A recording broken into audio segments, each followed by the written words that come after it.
সুপ্রভাত বন্ধুরা, শুরু করছি আজ চিন্তনের মুখ্য বার্তা। আজ ৫ মার্চ মঙ্গলবার।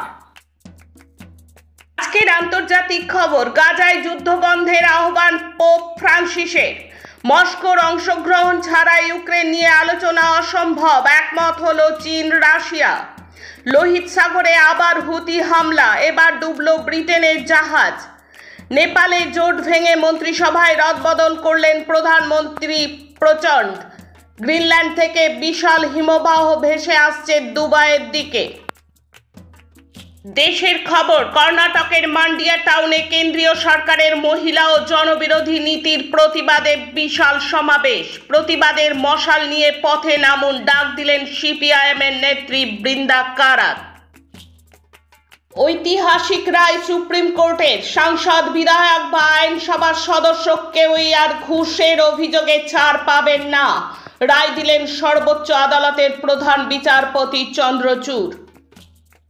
ভোটের আগে নির্বাচনী বন্ড নিয়ে তথ্য প্রকাশ করতে দ্বিধায় এসবিআই। সুপ্রিম কোর্টের কাছে আরও সময় চেয়ে আপিল।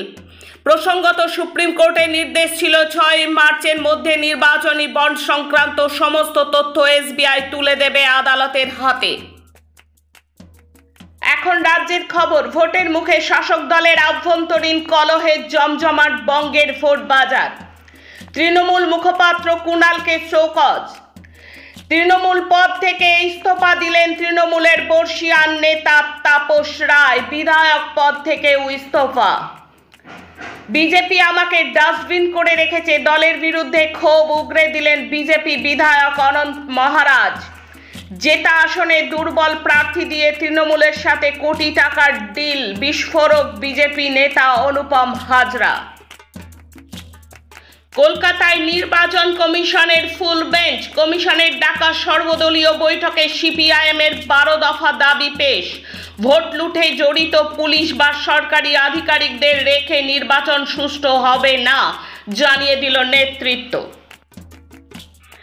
এখন খেলার খবর। ইন্ডিয়ান সুপার লিগের ফিরতি ডার্বি নিয়ে নতুন করে জটিলতা তৈরি হলো। সূচি অনুযায়ী 10ই মার্চ যুব ভারতীতে মুখোমুখি হবে ইস্টবেঙ্গল মোহনবাগান, কিন্তু পরিবর্তন হচ্ছে সময়। রাজ্যের শাসক দল তৃণমূলের ব্রিগেড সমাবেশের জন্য দিন ঠিক থাকলেও ম্যাচের সময় পরিবর্তন হচ্ছে। শুরু হবে রাত 9টায়। বৃহস্পতিবার থেকে ধর্মশালায় পঞ্চম টেস্ট খেলার কথা ভারত ও ইংল্যান্ডের, কিন্তু সেই টেস্ট হবে কিনা তা নিশ্চিত নয়। জুন মাস থেকে শুরু টি-20 বিশ্বকাপ, সেখানে সবার নজর ভারত পাকিস্তান ম্যাচের দিকে। সেই ম্যাচের টিকিটের দাম কোটি টাকা উঠেছে। নমস্কার।